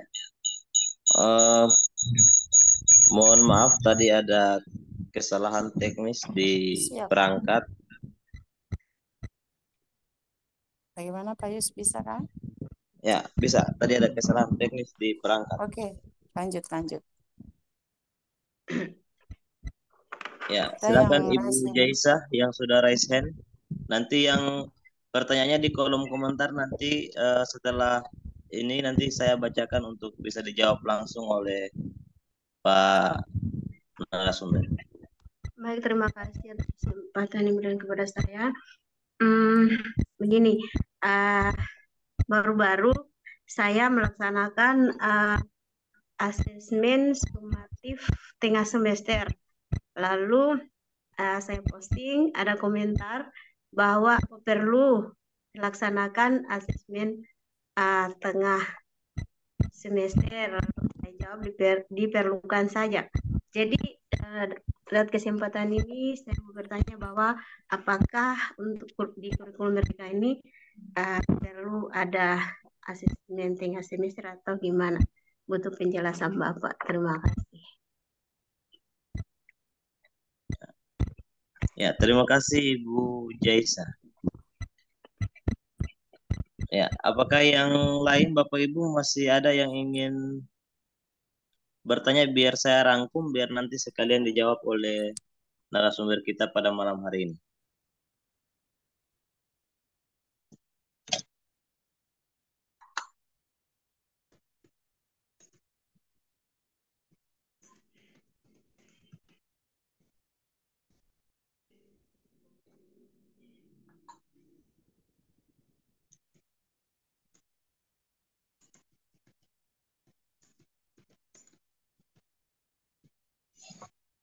Ya, Bapak Ibu sekalian, jika tidak ada yang raise hand, maka saya membacakan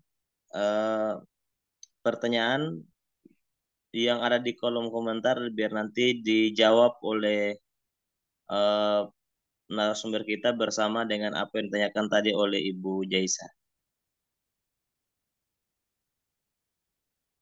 Ya, ini Pak narasumber, ada pertanyaan dari Ibu Hanifah, SD Negeri Jati Padang 01 Pasar Minggu. Pertanyaannya, Assalamualaikum. Izin bertanya, pada fase A kelas 1, strategi apakah yang tepat untuk memaksimalkan asesmen sumatif? Bentuk soal apa yang tepat? Terima kasih. Wassalam. Kemudian pertanyaan yang kedua dari Bapak Soarji, bagaimana cara mengadakan asesmen dan siswanya tidak merasakan asesmen sedang dilaksanakan atau telah dilakukan oleh guru?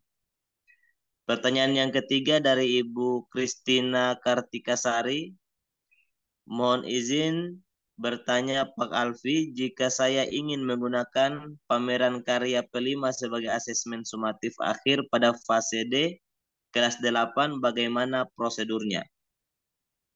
Ya, dan pertanyaan tadi dari Ibu Jaisa, apakah asesmen tengah semester perlu dilakukan atau tidak pada kurikulum Merdeka? Ya, silakan Pak narasumber untuk menjawab pertanyaan dari para penanya. Oke.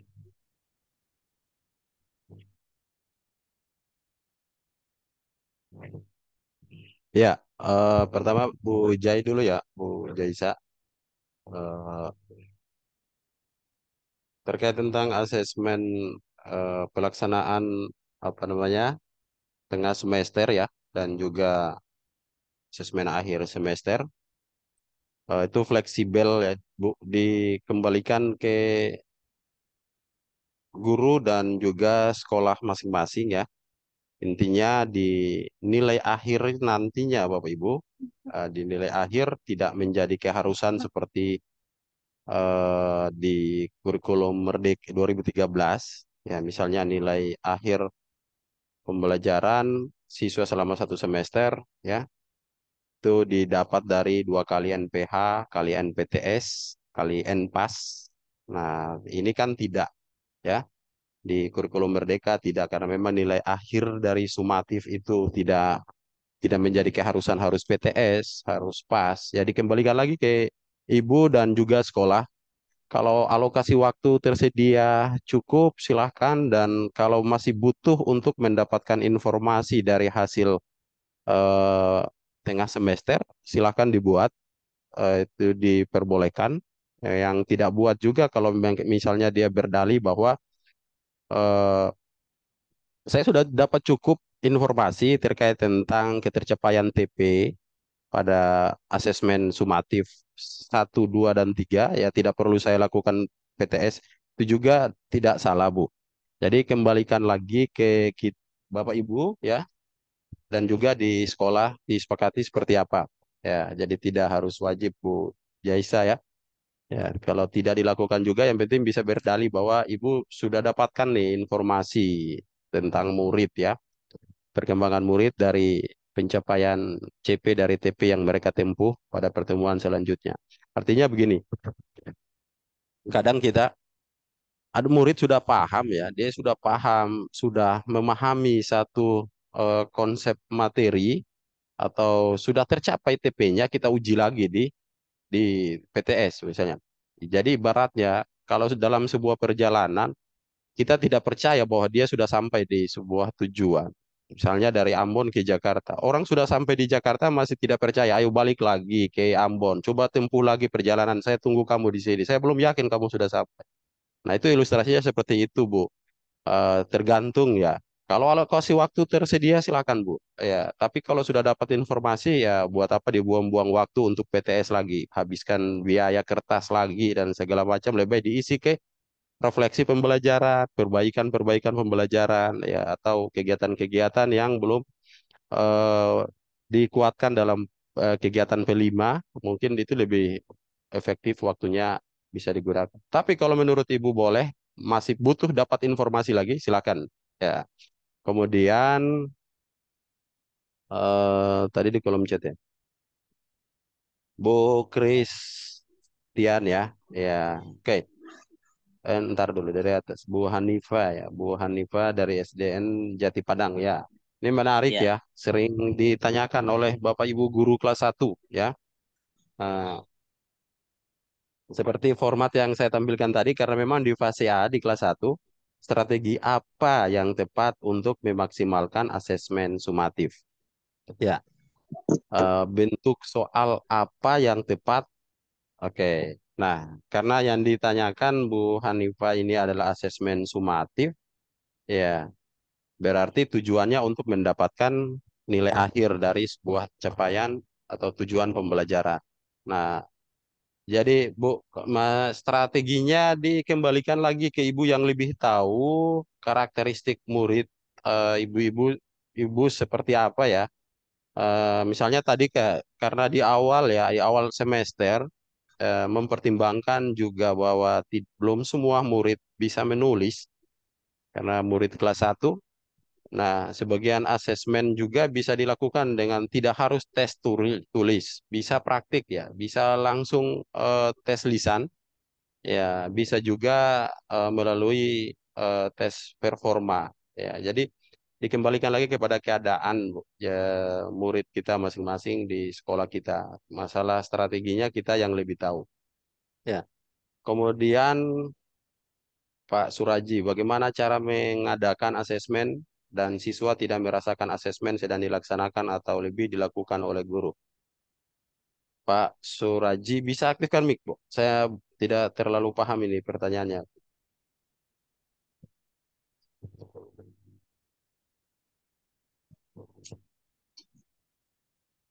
Pak Suraji bisa aktifkan mikrofonnya.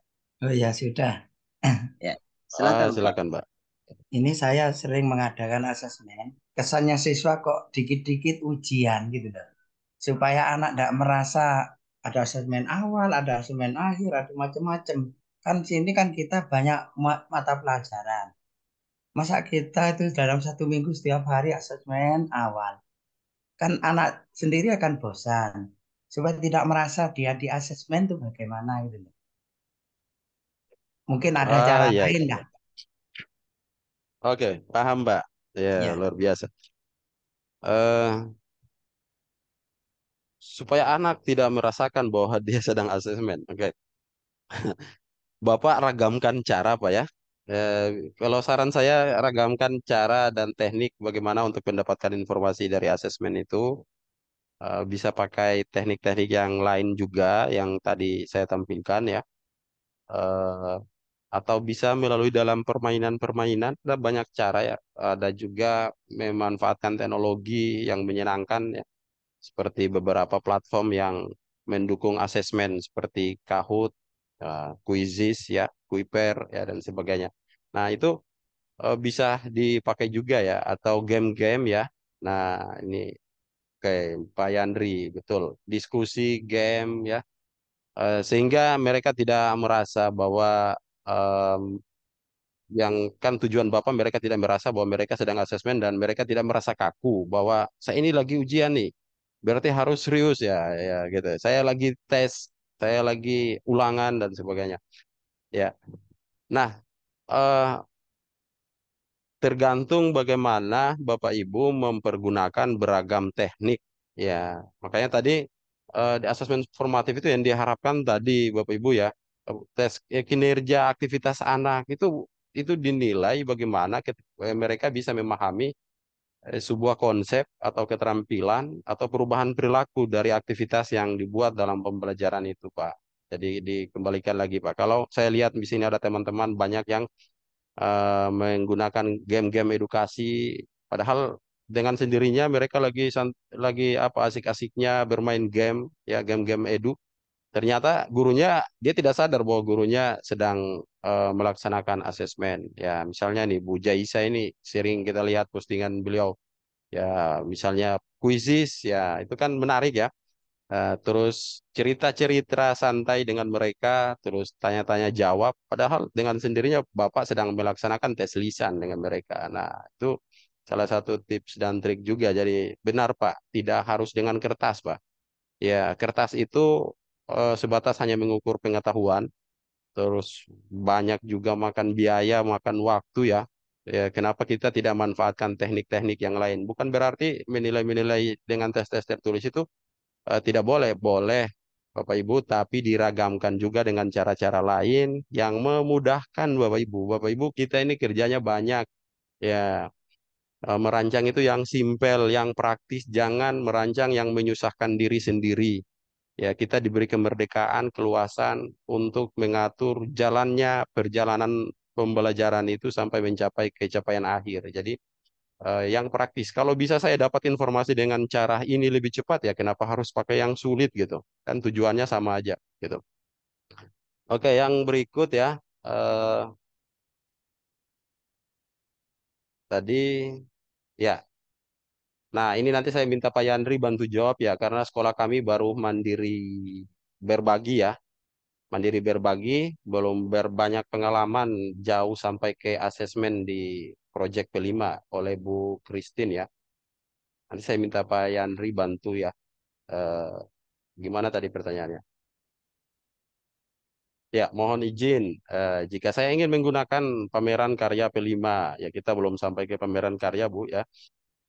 Karena hari ini kita fokus ke kurikulernya, ya, karena memang banyak teman-teman yang baru menerapkan di Mandiri Belajar dan Mandiri Berubah. Asesmen sumatif pada fase D kelas 8, bagaimana prosedurnya? Ya, silakan Pak Yan.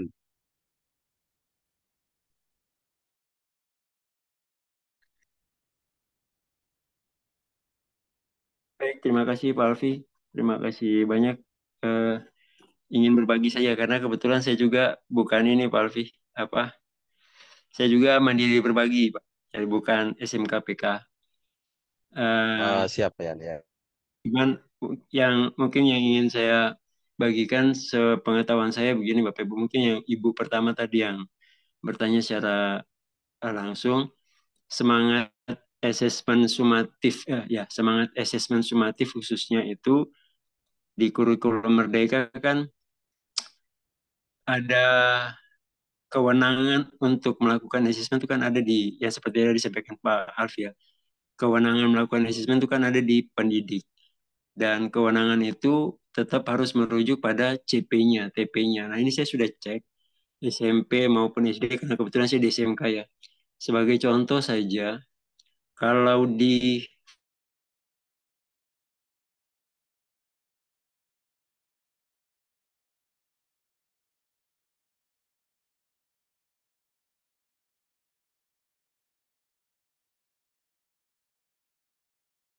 Halo Pak Andri, suaranya terputus Pak.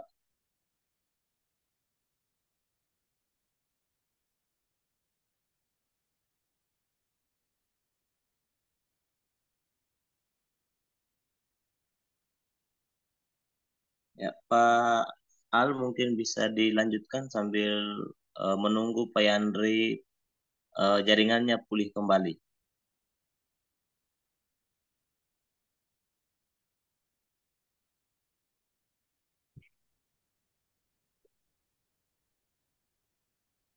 Ya, Pak Yandri mungkin jaringan di Bapak Ibu ya. Ini eh, kondisi memang malam ini jaringannya kurang terlalu stabil ya di Kota Ambon. Oke, Bu Christine ya, nanti kita sambil menunggu Pak Yandri bisa apa namanya bergabung lagi untuk memberi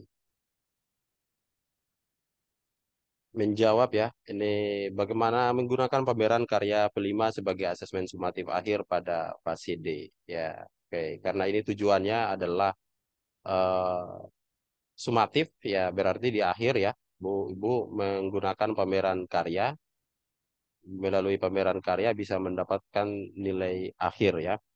Nah, berarti mungkin ini kita mengacu ke panduan dan juga apa ya, petunjuk ya tentang proyek profil pelajar Pancasila. Ya, silakan nanti sambil tunggu Pak Yandri, Pak Yus mungkin ada yang lain atau adakah Bapak Ibu yang punya praktik-praktik baik yang ingin berbagi juga di malam ini? Silakan. Pak Jales, silakan Pak Jales. Baik, terima kasih Pak Moderator. Assalamualaikum warahmatullahi wabarakatuh. Selamat malam, salam sejahtera buat kita semua.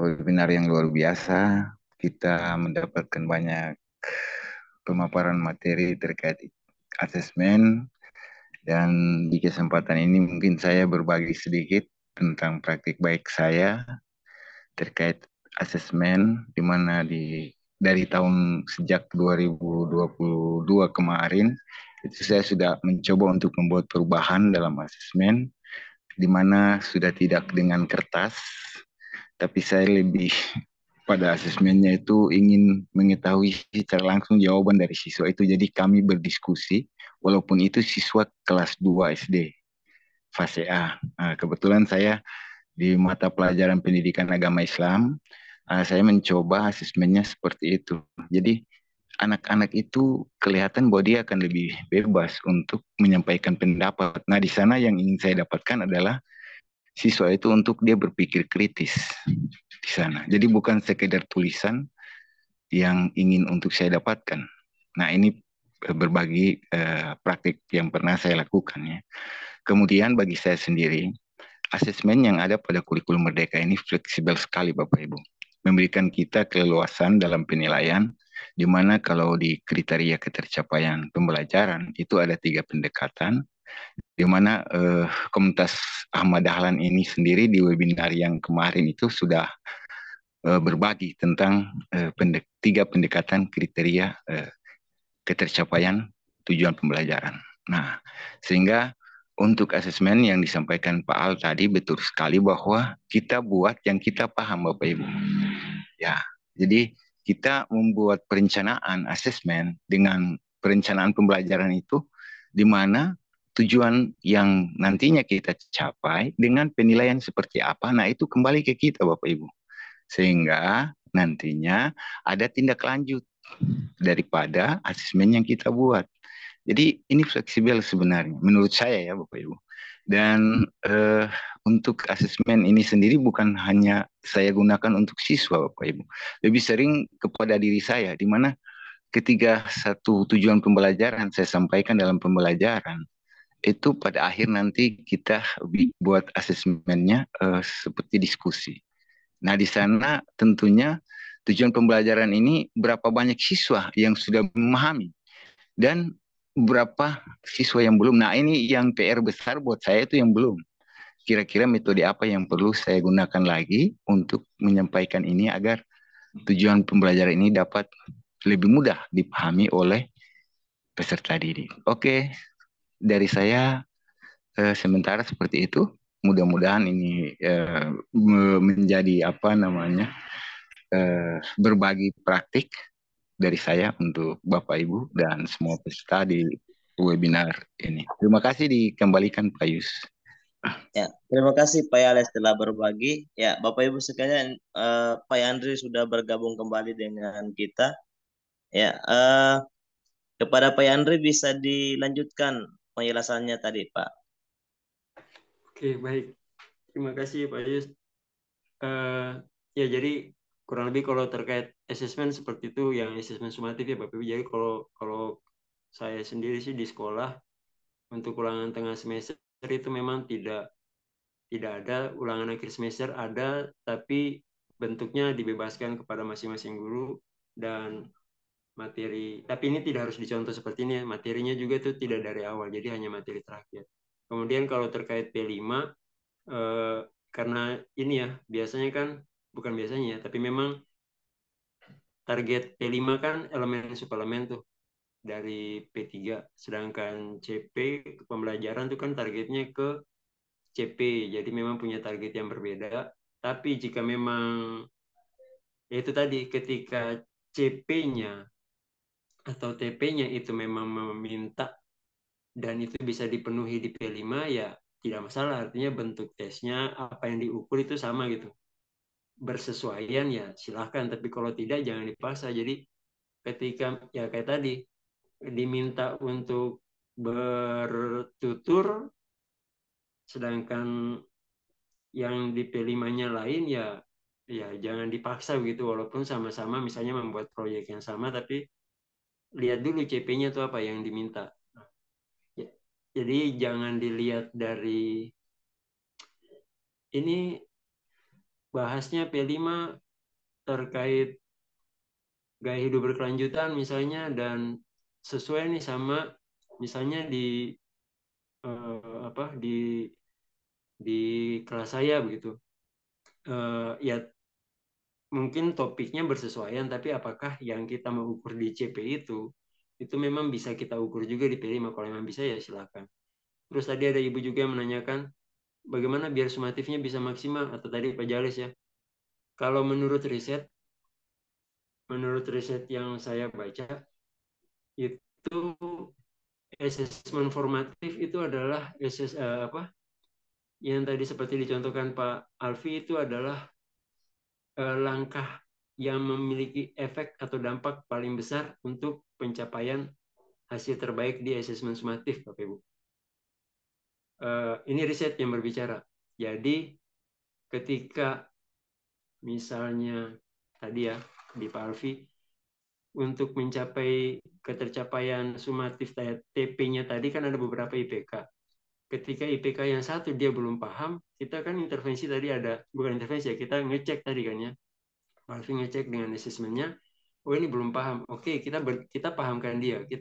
Jadi kita tahu pada saat itu kita tahu bahwa oh ini ada yang belum. Maka kita berintervensi. Ketika indikator pertama, kedua, ketiga, keempat dia sudah bisa, kan seharusnya itu dia sudah bisa juga gitu. Karena dia memang yang biasanya terjadi sebelum-sebelumnya itu adalah kita melaksanakan jadi begini. Yang saya lakukan dulu Bapak Ibu, indikator pencapaian kompetensi itu sebagai asesmen sumatif juga. Contoh misalnya untuk bisa anak-anak bisa menyelesaikan bilangan berpangkat, biasanya sebelumnya tuh mereka bisa kali-kali dan lain sebagainya gitu ya. Nah, yang bisa kali-kali dan lain sebagainya itu juga, itu saya jadikan sebagai ulangan sumatif gitu. Nah, padahal kalau yang sekarang kan sebenarnya itu menjadi, dia bisa kali-kali, kita cek, oh ini jadi formatif. Dia jadi formatif, oh dia belum bisa, kita perbaiki biar dia bisa, sampai dia bisa. Karena dia tidak akan bisa menyelesaikan sumatifnya kalau yang indikator yang tadi disampaikan Pak Alfi, yang pertama misalnya itu dia belum capai. Jadi dia harus capai dulu. Kita cek, oh sudah capai, oke. Yang kedua, oh dia belum capai. Kita berikan intervensi agar dia bisa capai. Yang ketiga juga begitu, keempat begitu. Nah, ketika dia sudah bisa 1, 2, 3, 4, kemungkinan besar itu yang sumatifnya tercapai. Nah, itu sebabnya kenapa kalau di bahasanya riset itu melakukan assessment formatif minute by minute, day by day. Jadi setiap saat itu harus kita ngecek ini anak-anak memang sudah yang IPK tadi itu apakah sudah tercapai atau belum. Jangan sampai kita mau ngecek yang sumatifnya, tapi yang IPK-nya ini dia masih bolong, karena otomatis dia belum akan mencapai yang sumatifnya kalau masih ada yang bolong di sebelum-sebelumnya. Karena itu menjadi semacam kayak prasyarat begitu. Ini riset yang menyatakan bahwa untuk mencapai hasil terbaik formatifnya. Oleh karena itu ya kurikulum kita juga kan ke sana. Seperti yang tadi Pak Alfi bilang, harus perbanyak formatif. Karena memang formatif itu untuk mengecek ini anak sudah ada di jalur yang benar atau belum untuk mencapai tujuannya tadi itu. Demikian Pak Alfi, Pak Yus. Kalau salah mohon dilengkapi atau dikoreksi. Terima kasih Bapak Ibu. Ya, terima kasih Pak Yandri. Sebelum saya berikan kembali ke Pak Al, ini saya bacakan dulu, ada pertanyaan dari Pak Baharudin di kolom chat. Apa perlu dalam menentukan strategi dan instrumen asesmen, kita harus mengkondisikan dulu tentang perkembangan anak, kondisi sosial atau lingkungan belajarnya? Pak Al mungkin bisa dijawab yang ditanyakan oleh Pak Baharudin. Silakan Pak Al. Iya, oke, terima kasih. Dengar Pak Yus? Ya, dengar Pak Al, dengar. Oke. Apakah eh, apakah perlu ya kita perlu mengkondisikan eh, perkembangan kondisi sosial atau lingkungan belajar murid dalam menentukan strategi dan instrumen asesmen yang kita lakukan? Ya, Pak Baharudin, salam kenal Pak. Ya, sangat perlu Pak. Makanya salah satu bagian daripada asesmen formatif itu adalah asesmen awal itu Pak. Nah, ketika kita melaksanakan asesmen awal, maka perkembangan anak itu kan beda-beda, baik dari segi fisik misalnya, kognitifnya, nah, sosial atau emosionalnya.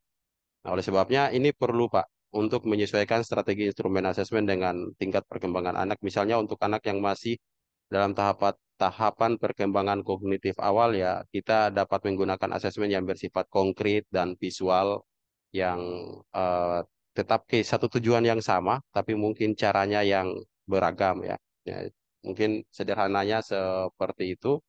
Kemudian untuk kondisi sosial ini atau lingkungan belajar juga ini dapat mempengaruhi sebenarnya hasil asesmen. Ya, misalnya siswa yang berasal dari lingkungan yang kurang beruntung mungkin akan memiliki hasil asesmen yang lebih rendah dibandingkan siswa yang lingkungannya menunjang misalnya. Nah, oleh sebabnya mungkin perlu menyesuaikan strategi dan instrumen Bapak atau kita semua terkait dengan asesmen dan kaitannya dengan kondisi sosial serta lingkungan belajar siswa. Itu Pak Yus ya. Sangat perlu sekali Pak Baharudin dilakukan, maka ini bisa Bapak lakukan pada saat Bapak melaksanakan formatif di tes awal ya, atau asesmen awal. Nah,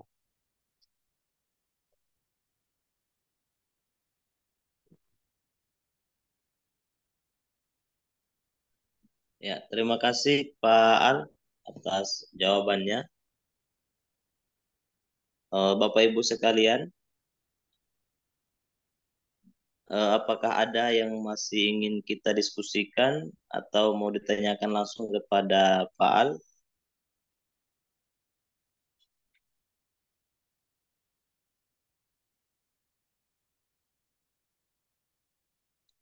Ya, Bapak Ibu sekalian, semoga apa Saya yang menanggapi dulu Pak Yus yang disampaikan Pak Jales tadi ya.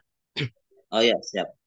Ya, pengalaman tadi yang Pak Jabar sampaikan bagaimana eh, menggunakan instrumen-instrumen yang lebih praktis untuk mendapatkan informasi terkait tentang perkembangan belajar murid. Ya, supaya kita lebih cepat mengambil langkah. Kalau ada yang belum mencapai tujuan, ya kita bisa intervensi secara cepat.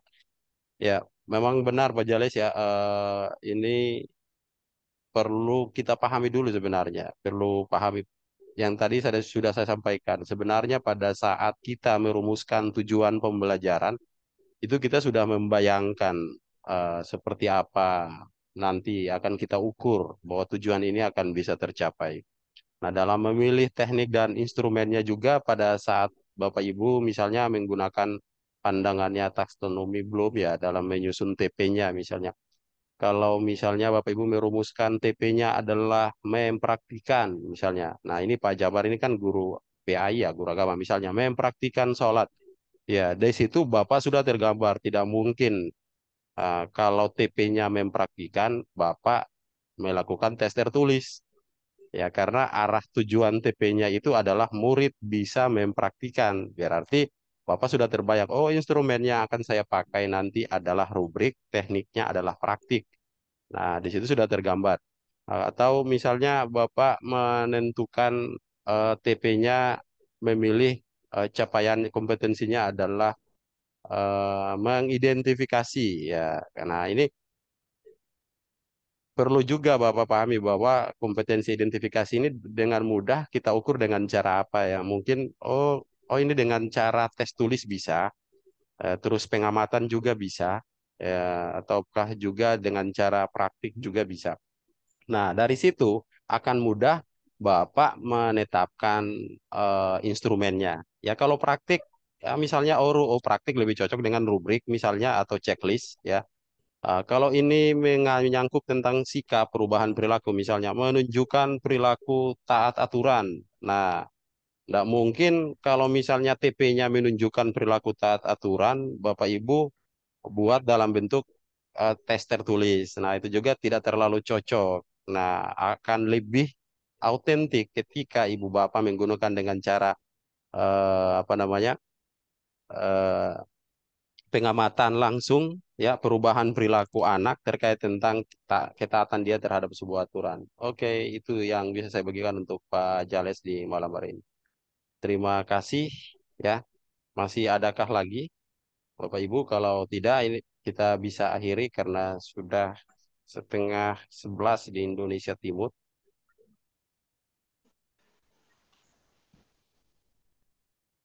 Ya, terima kasih Pak Al atas penyampaiannya. Bapak Ibu sekalian, jika memang sudah tidak ada yang bisa kita tidak bisa berbagi ya. Jika pada malam hari ini uh, sudah bisa kita cukupkan sampai di sini karena kebetulan kita di Indonesia Timur sudah pukul 22.25. Bapak Ibu sekalian, sebelum saya mengakhiri sesi kita pada malam hari ini, ada sesi terakhir ini yang mungkin saya butuhkan juga sebagai kenang-kenangan kita pada webinar seri ke-8 ini. Bapak Ibu sekalian, yang belum mengaktifkan kameranya, mohon diaktifkan kameranya. Kita foto bareng dulu sebelum mengakhiri seri kita pada malam hari ini. Ini kebetulan di laptop saya ini ada 4 slide. Jadi kita mulai dari slide yang pertama. Ya, Bapak Ibu sekalian bisa menampilkan senyum yang paling cerah dan secerah-cerah mungkin sebelum kita kembali dan tidur masing-masing, Bapak Ibu.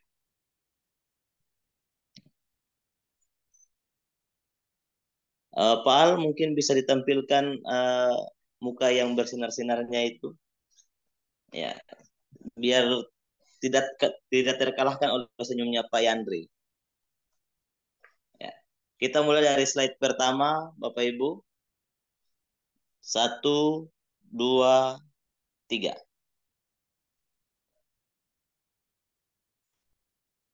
Ya, sekarang kita pindah ke slide yang kedua.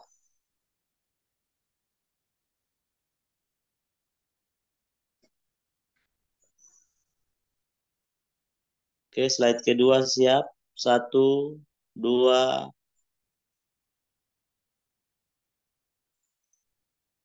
1, 2, 3.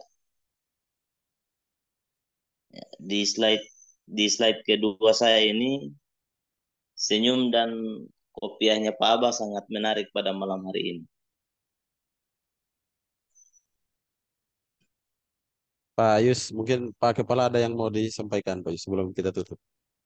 Ya, sebelum tutup nanti terakhir saya akan minta closing statement dari Pak Kepala. Tapi kita selfie dulu.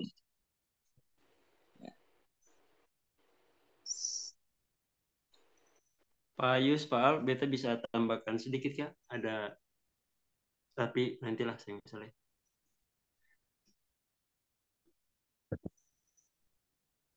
Oh ya, Pak Andri. Tapi sebelumnya kita minta dulu kayak closing statement dari Pak Kepala BGP Provinsi Maluku yang sedari tadi mengawal proses kita pada malam hari ini. Kepada Pak Kepala BGP dipersilahkan.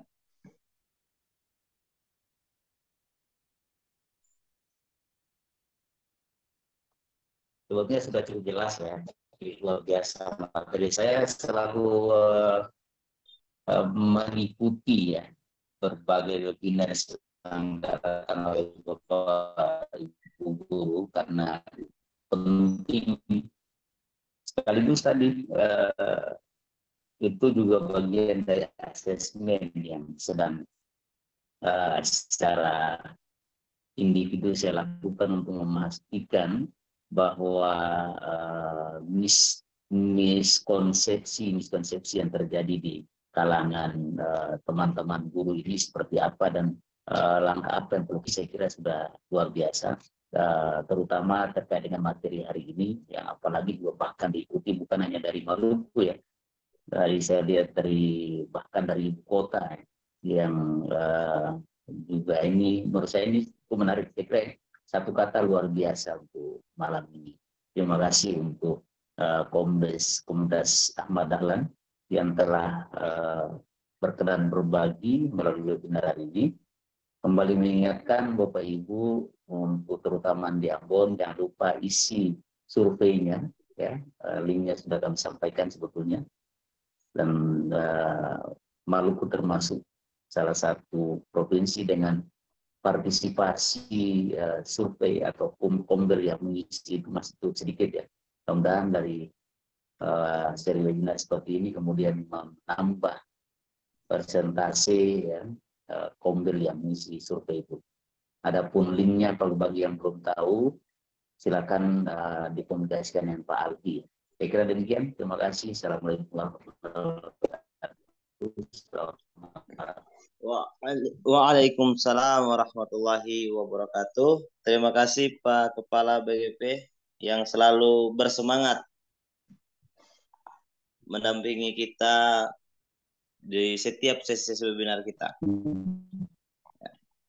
Ya Bapak Ibu sekalian, karena ini sudah penghujung acara kita, maka saya mengajak Bapak Ibu sekalian untuk mari sama-sama kita menutup acara kita pada malam hari ini dengan mengucapkan Alhamdulillahirabbil alamin.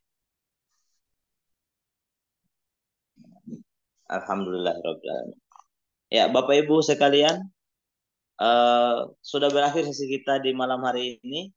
Bagi yang ingin berpamitan dan sudah merindukan